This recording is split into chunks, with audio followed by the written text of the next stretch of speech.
نێزیکی دو ساڵانە دسر هەڵبژاردنên Parlamentoya Kurdistanê re derbas bûne. Lê di gel neçalakirin parlamenteran 4 caran bi hinvedan bikar anîne.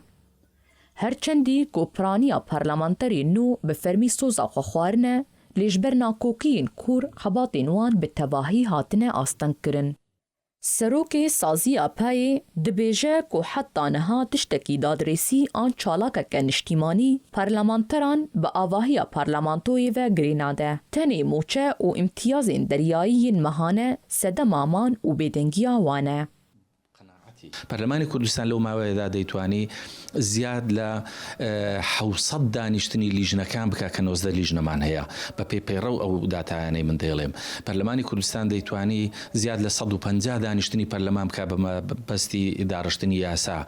دەیتوانی زیاد لە 70 دانیشتنی پەرلەمان بکات بە مەبەستی لێپێچانەوە بە دواداچوونی حکوومەت. ئەمانە و چەندین کاری تر وە بە دواداچوون بۆ ئەو کێشە و گرفتانەی هەن بەداخەوە پەرلەمانمان نییە ئێمە چەند پەرلەمانتارێکمان هەیە سوێندی یاساییان خواردووە پەرلەمانتارەکانیشمان بێ ئیشن تاکە شتێک ئەگەر ئەوەی پەرلەمانتار بە پەرلەمان ببەستێتەوە موچەکەیەتی کە موچەکەی وەردەگری موچەکەش لە ڕێگەی هەژماری منەوە وەردەگیرێت کەواتە بەشێکی زۆر لەو پەرلەمانتارانە هەن هەسەر بە پەرلەماندا ناکەن.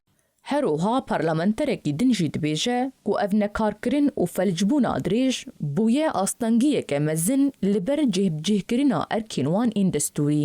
پەرلەمان دوو ئیشی هەیە، ئیشێکیان تەشریع و یاسادانانە، ئیشێکیان بەداداچوونە. کارانەبوونی پەرلەمان ئەوە گەورەترین گرفتی دروست کردووە کە تۆ لیژنەوە نییە، یعنی ڕاستە پەرلەمان کاران نیە بە زمانێک کە هەمومان باسیەکەین. بەڵام ئەوەی کە ئێمە بۆ خۆمان کردومان وەکو ئەرکێکی ئەخلاقی، وەکو ئەرکێک کە لەسەر شانمان بێ، وەکو پەرلەمانتارێک بەداداچوونە بۆ کێشە و گرفتی هاوڵاتیان تەداخڵکردنێ لە مشکلانی کە ڕۆژانە ڕوویە ئەو بربەستانی کە دێتە ڕێگەی هاوڵاتیان لە دایرە دەوامەکان تەنەن لە دەروی دایرە دەوامەکانیش ئێمە تەداخڵمان کردووە.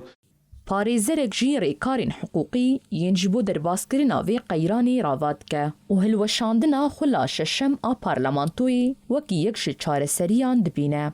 سەرۆکیاریان لە مدەیەکی دیاریکراوە ئەگەر پەرلەمان کۆنە بێتەوە توانێت ینی نووسراوی هەڵۆشانەوەی پەرلەمان دەربکا لە ڕاستیە و ڕێگەی تریشمانەی ئەنجومەنی شورا لە ناحیە قانونیەکە ئەم دووسێ ڕێگەی ئەنجومەنی شورا پرسی پێ بکرێ بڵێن ئایا ئەو دانیشتنەی پەرلەمانی کوردستان کە کراوە بە دانیشتنە ژمارەکرێ یا کودنا، چونکە ئەگەر بە دانیشتنە ژمار نەکرێ بێ سەر بۆ هەڵۆشانەی پەرلەمان بکێشێت، چونکە معنی وایە پەرلەمان لە مەدە یاساییەکە نەیتوانێت دانیشت بکات.